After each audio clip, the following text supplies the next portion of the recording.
Well, good afternoon, everyone, and thank you so much for joining us here today. In particular, I want to thank Jennifer McHugh, President and CEO of Bethany Care Society and the Bethany Riverview Continuing Care Home for hosting us here today. I'm here with my colleagues, Brian Jean, Minister of Jobs, Economy and Northern Development, Rajan, Sawhney, Minister of Trade, Immigration and Multiculturalism, and Kaycee Madu, Deputy Premier and Minister of Skilled Trades and Professions. And we are here because our ministries, along with advanced education, are working together to invest in our province's health workforce. This is a critical time, with many staffing challenges facing our healthcare system. We have taken steps in the right direction to overcome these hurdles. We've increased health spending by over $2 billion since 2019, and we've already budgeted another $600 million this fiscal year in healthcare funding. And there's another big increase coming on top of that in Budget 2023, both to increase staff and services and for major capital projects. So we'll have to wait a little bit more for that until the budget is dropped later this month. And we're also hiring. Since 2019, we've added 700 physicians and nearly 6,000 staff at AHS, including 1,800 registered nurses, 300 paramedics, and also many more allied health professionals, including paramedics. In 2022 alone, we added 254 physicians and 800 nursing staff. And we're building on a foundation of collaboration with competitive pay and benefits and new collective agreements signed in 2022 with all 4 major unions representing healthcare workers and a new AMA agreement that will see our total spending on physicians increase by an estimated $750 million over the next 3 years. Now, these are all great steps to securing the future of public health care in Alberta, but we know we still have significant health staffing issues now, and we do have our projections. We're going to have issues in the future, so we need to address that. And to do that and address these challenges, we need to take a multi-level, multi-pronged approach. And we need to do this at a time when the system is facing substantial pressure. Alberta's population also continues to age and grow, putting additional pressures on our healthcare system. As a result, many Albertans have experienced challenges accessing the services they need when and where they need them. And we see this particularly when we look at the provision of services in areas outside of Calgary and Edmonton, our major centres. Now, while Albertans' overall numbers of healthcare professionals are on par with other Canadian provinces, for instance, the latest information from the Canadian Institute for Health Information, CIHI, says Alberta's physician supply per 100,000 people was 250, which was higher than the national average of 246. But that workforce isn't equally distributed across all areas in the province, and we know we need more. And we also know we need to have a plan for the future needs of our healthcare system as the needs of Albertans are constantly evolving and our population grows and the complexity increases. So we've already taken a number of steps to address those growing demands. And the new health workforce strategy will make the investments we need now and lay out a plan to ensure that we meet our future needs. Alberta's health workforce strategy is a coordinated, forward-looking path to ensure every Albertan has access to a health home and that we have the workforce in place to deliver the high-quality services Albertans need today and in the future, regardless of where you live. It reflects one of the goals in our Healthcare Action Plan, to create a system that attracts more healthcare professionals to Alberta and to empower frontline workers to deliver healthcare. Through Budget 2023, we would invest more than $158 million for multiple initiatives to provide resources to attract, train, and retain medical professions both now and the future.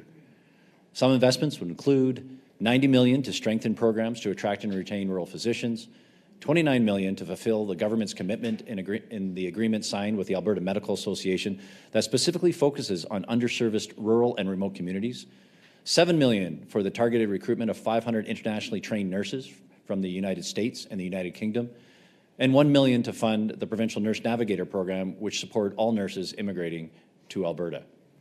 And I want to be clear that this list of programs and this funding isn't exhaustive. More initiatives will be announced in the coming weeks and once we release the budget. Now, this strategy itself builds on the work already underway and is the foundation for longer-term actions being developed in consultation with workers, employers, educators, and others. It contains a dual pathway of strategies, managing the existing challenges we face today and ensure that we have the ability to deliver services while providing a sustainable plan for future needs. The health workforce strategy focuses on 5 main pillars. First, retaining and supporting our current healthcare workers. Second, attracting new care providers to Alberta. Third, growing the workforce by creating more spaces for medical training and supporting those who want to expand their skill set. Fourth, strengthening our capacity for long-term planning. And finally, fifth, evolving the workforce through expanded scopes of practice and innovative care delivery to support the constantly changing healthcare system.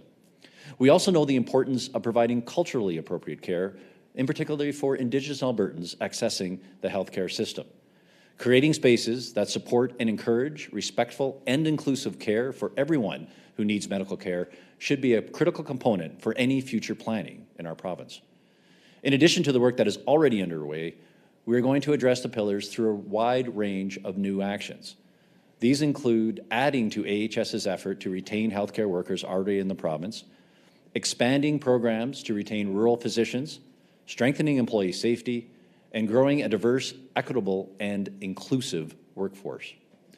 Other actions include dedicated immigration pathways, creating more post-secondary positions for health professions, new approaches to rural and remote care delivery and surgical staffing, additional support for intensive care unit and emergency department staffing, and expanded support for physician and acute care services. It will take the combined effort of workers and organizations working together from all parts of our healthcare system to achieve the goals of this workforce strategy. Things aren't going to change overnight, but we have laid the foundation for a strong and sustainable health system that provides every Albertan with the access to a health home that can deliver the care they need when and where they need it, and the staff to provide services across the entire province. Having a healthy, sustainable workforce is essential to achieving this vision. So all the actions in the strategy are guided by the principles of what is truly important: better outcomes for Albertans who need access to care regardless of where they live, and a work environment that supports those delivering the high-quality care that Albertans need. So to everyone who works in Alberta's health system, such as the people here at Bethany Riverview who provide such incredible care to residents, I want to thank everyone very much for their work. It's been a tremendous, difficult last 3 years, but the ability of healthcare workers to step up and provide care with passion and compassion is remarkable. And once again, I want to say thank you to all of them. And now I'll ask my colleague, Minister Brian Jean, to say a few words. Minister.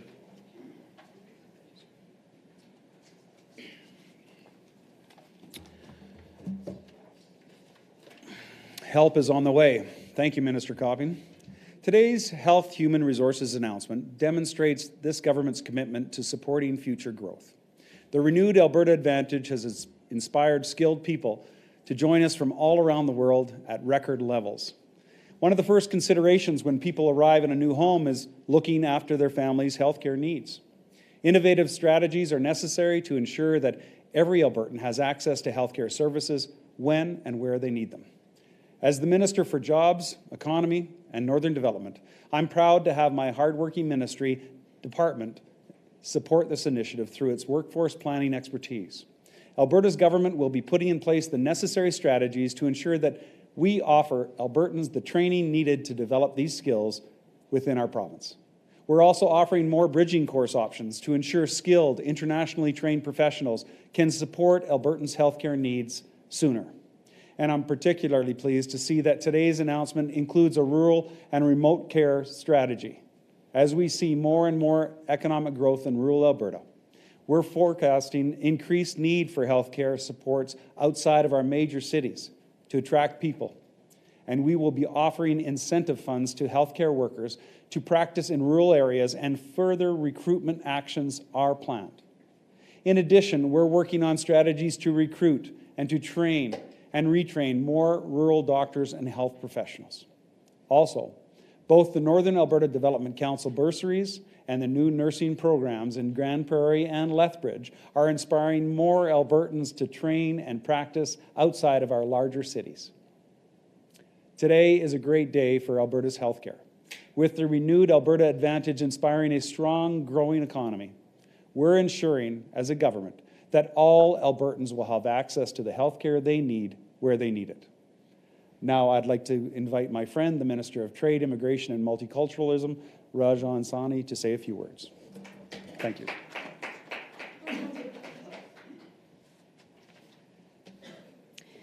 Thank you, Brian, and good afternoon, everyone. What you see here today are some of the ingredients for Alberta's continued success, and another clear indication of why Alberta is the most dynamic province in Canada. Creating new policies and processes has all the challenges of solving a Rubik's Cube. You can get one side perfect, but that doesn't mean that all the other sides are properly aligned. That's why cooperation and collaboration among government departments and ministries is so important. And it is why there are 3 cabinet ministers here today in support of Minister Copping's announcement. What he is announcing today is a great step forward in ensuring Albertans have access to the medical professionals and services they need, when they need them, where they need them. The Department of Trade, Immigration and Multiculturalism will play a role in making that happen. Trade, immigration, and multiculturalism will actively support 2 of the 5 pillars that make up the Alberta Health Workforce Strategy. Our immigration activity focuses on attracting those with the skills we need to come to Alberta. Healthcare professionals are part of that focus. We have some exciting opportunities created by our Alberta Advantage immigration program that will help tackle Alberta's healthcare worker shortage. We will be sharing details of our innovative strategy and changes we're making to our programs very soon. Stay tuned. Now, I will turn the floor over to Minister Madu.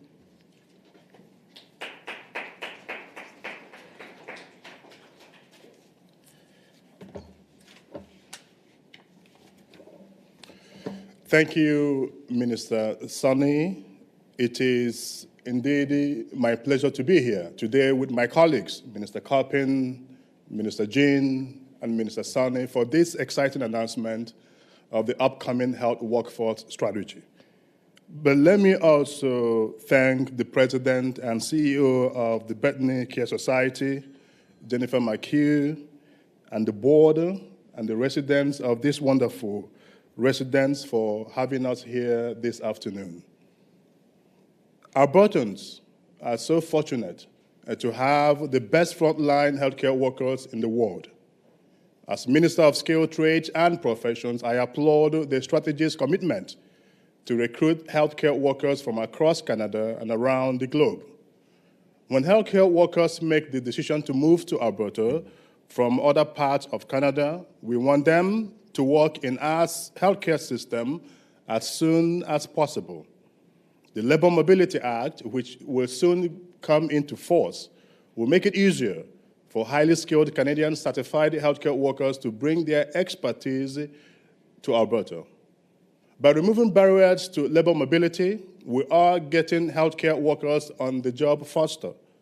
This will make our province a more attractive destination for businesses and professionals. Of course, there is a global demand for healthcare workers. Those trained outside of Canada will be crucial to meeting this need. In light of their great importance to our province, newcomers should be able to fully contribute to the economy as soon as possible.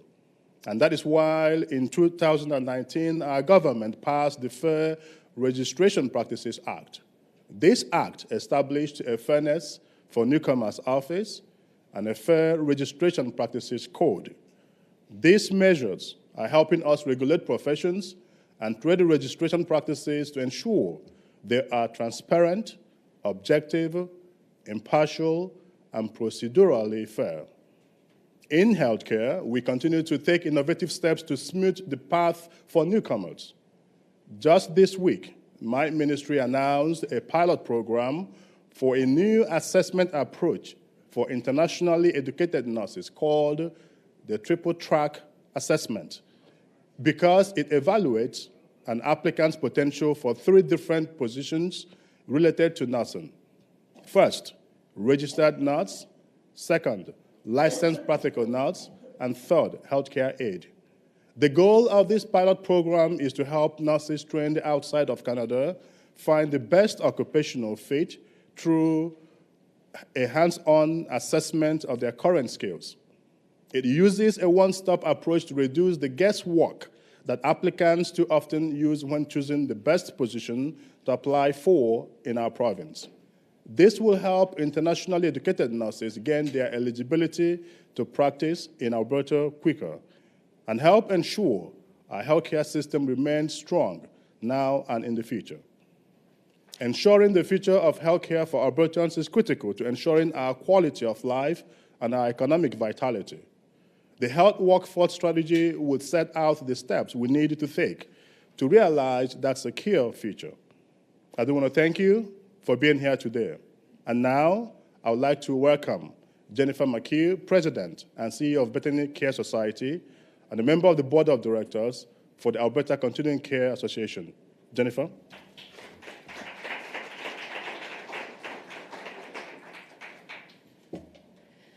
Good afternoon, everyone. On behalf of Bethany Care Society, I would like to welcome you all to Bethany Riverview. I'm especially excited to welcome those who call Bethany Riverview home, their families, and our caregiving team. As President and CEO of Bethany and a member of the ACCA board, I'm honored to be invited to speak today. The complexity of continuing care needs continues to increase in Alberta and across Canada as our population ages. The last few years have challenged our system and demonstrate the need for investment in our healthcare workforce across all sectors. In continuing care, attracting skilled health professionals has always been a challenge, especially in rural areas. With the Government of Alberta's new health workforce strategy, we can enhance opportunities to grow and sustain a talented, healthy, and resilient workforce. By investing in healthcare professionals, the government is encouraging more and more skilled professionals to make Alberta their home, including in rural, remote areas and underserved communities. Bethany is excited that this government is investing in programs like the Alberta Healthcare Aid Tuition Bursary Program. We are committed to supporting this program offered through Northwest College. Bethany is also committed to attracting healthcare professionals to continuing care. Through support from our donors at Bethany Care Foundation, we have established an annual bursary program to support new healthcare aides, registered nurses, occupational and recreational therapists, and other allied health professionals. And later this afternoon, we will be awarding 16 scholarships with a value of $30,000. Continuing to find ways to encourage individuals to consider the healthcare field as a career choice is an essential part of being ready for the future. We are excited to partner with the government and other care partners across the province to help Albertans age well. Thank you, Ministers Copping, Jean, Sawhney, and Madu for being here today and for your ongoing commitment to supporting the skilled healthcare workforce that is so essential to achieving our vision. Thank you.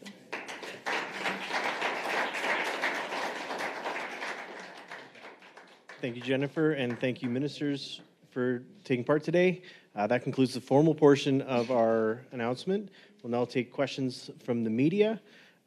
We just ask one question, one follow-up, and if you can stay on topic for the first few and give us some off-topic afterwards. We'll go first to those at the microphone. I guess that's me. Yeah, for Minister Copping, please. How about I give the first one on topic and then the second one not? First question, reading the release here, I'm seeing some financial numbers. What I'm not seeing is targets. I'm just wondering, as far as attraction, how many staff are we looking to bring to the province? And are there targets specifically for rural versus urban? Yeah, along those lines, what are we looking at here? Yeah, so you know, we felt it was important to actually develop the strategy, get it released, because we've had a ton of actions that we've taken already in terms of, you know, increasing seats, like 2,500 new seats for training across the province, increasing the, you know, streamlining the processes for immigration and So we wanted to make sure that we had a strategy, not only for the short term, to actually take everything that we're doing today so people can see it, but also where we're going in the future. Now, in terms of there's some dollars associated in this, more will be coming in the budget. We wanted to actually ensure that people know that we have the strategy, because it's not only just about what we're doing today, but it's what we're doing tomorrow. So we'll be able to release the full strategy with all the details in that after we release the budget. And then part of this is also, one of the key elements of it, which is on, strengthening our workforce planning capabilities.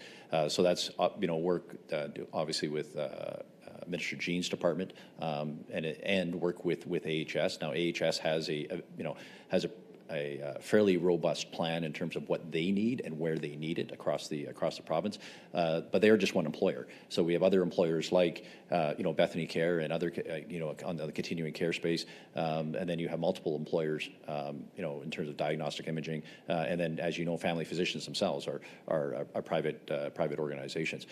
So part of the strategy is pulling together all the actors to get a better sense, not only in terms of the shortages now that we know that exist, but how do we, what we require in the future, where exactly do we need that? So that's part of the longer term planning, and we wanted to, and it's a core element of this strategy. And over the course of the coming weeks and months, we'll be pulling all those parties together to get a better handle on all the demand, and then making sure that supply will meet the demand.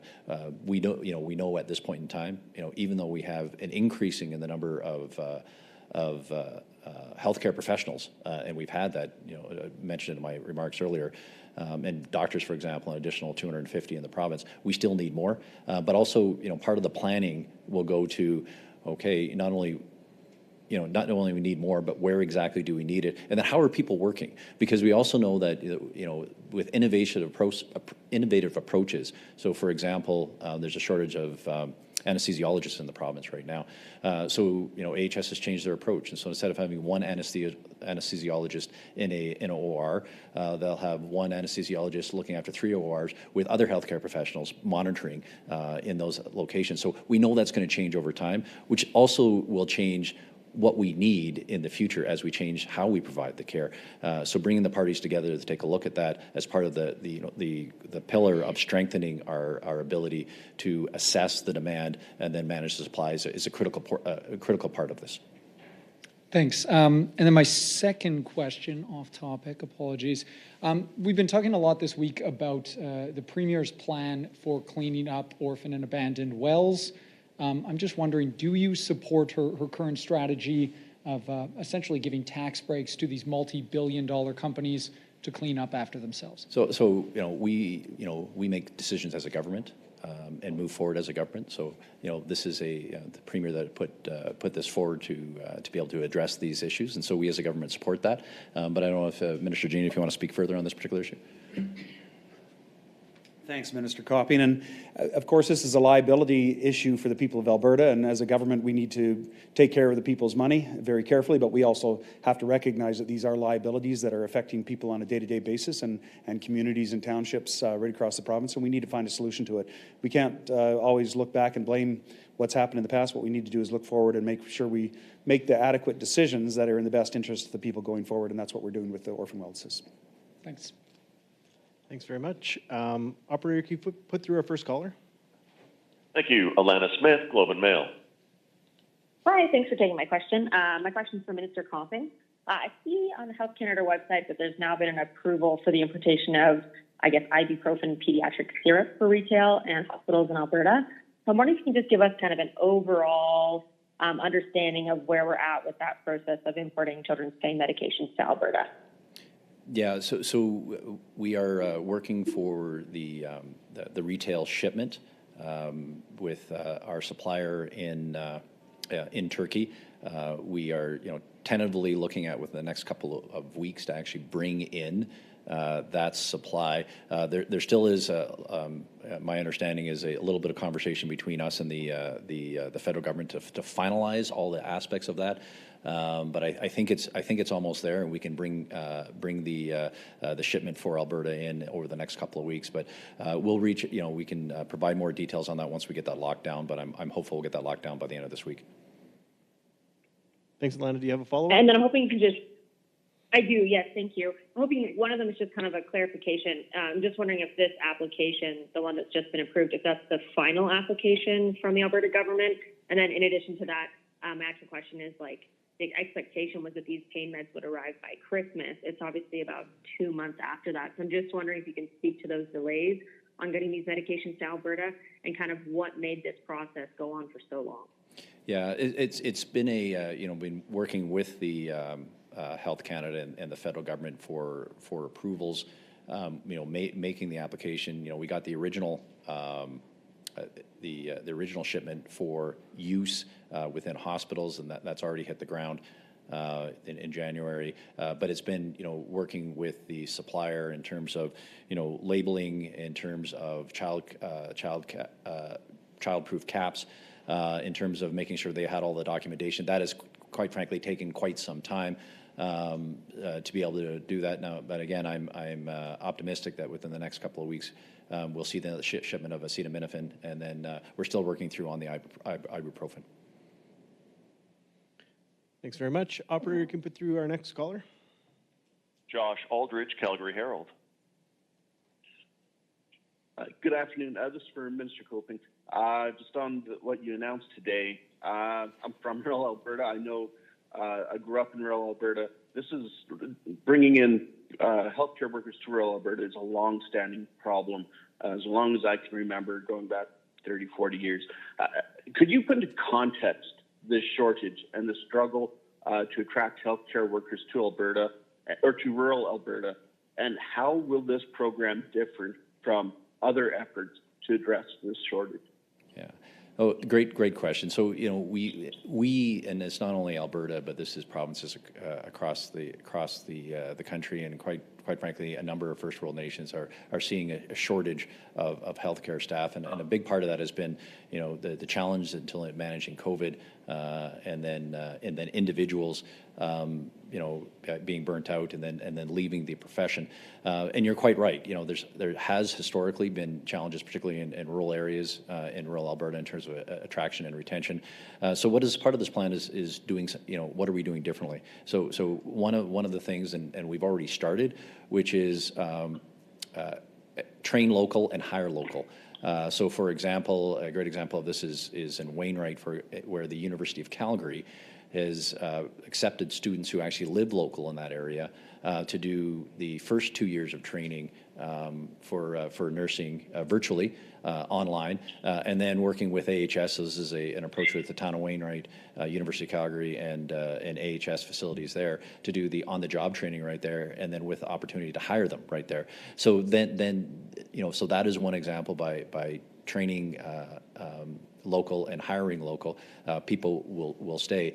We need another example of this is we made an announcement with Minister Nicolaides of funding for the med schools for U of C and U of A to look at doing the clerkship and residency for family physicians, and expanding that outside of the big cities in Lethbridge and Grand Prairie. So there's a number of tactics we've already put in place. Minister Sawhney has already spoken to streamlining immigration pathways, and not to steal her thunder in terms of the Alberta Advantage immigration strategy, but looking at how, the rural renewal strategy and healthcare being a big piece of that, to be able to attract and to retain newcomers to be able to provide that.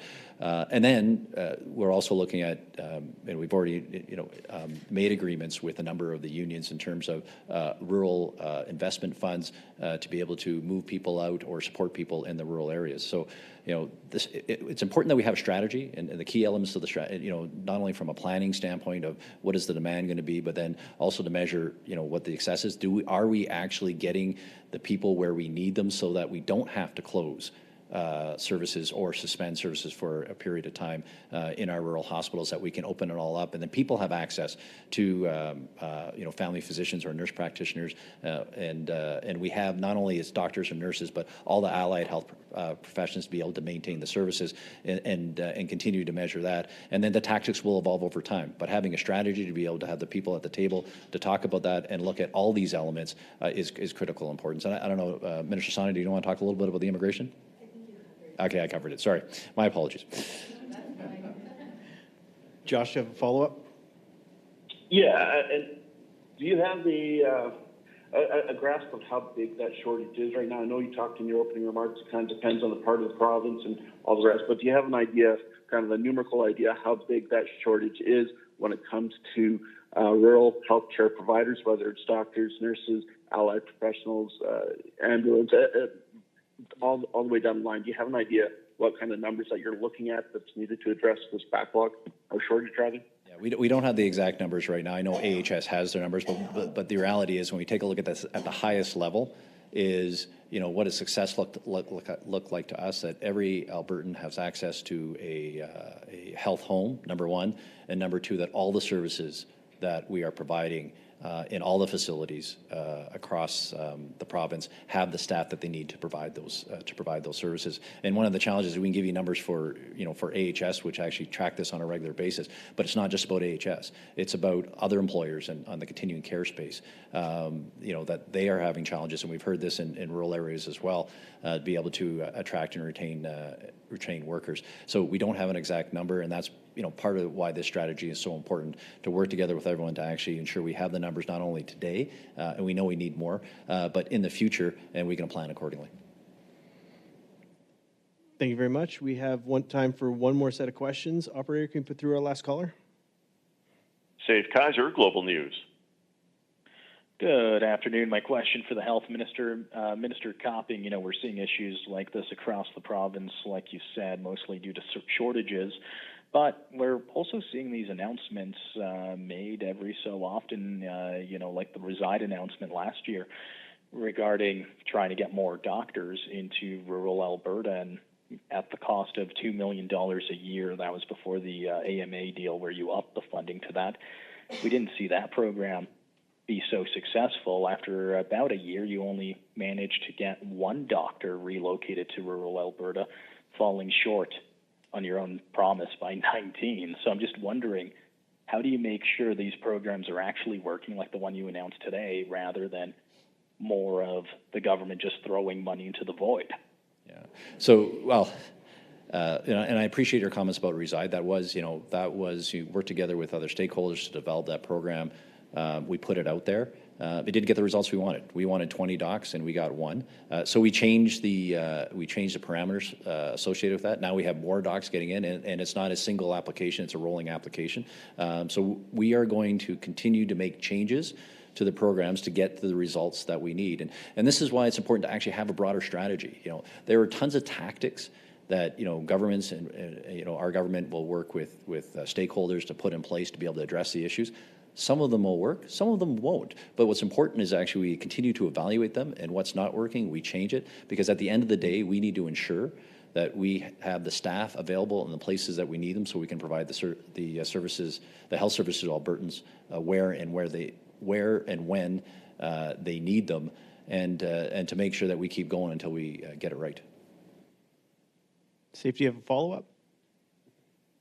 I do. Thanks for that, Minister. My second question for the Deputy Premier, if he's still there, Minister Madu. We're seeing announcement after announcement here from your government, promises for more funding, a lot of budget previews, including today, and a crazy amount of political ads on TV, radio, and print. Is this indicative of a long election campaign, or might we see an election called earlier than that May 29th date set up back when I believe you were Justice Minister?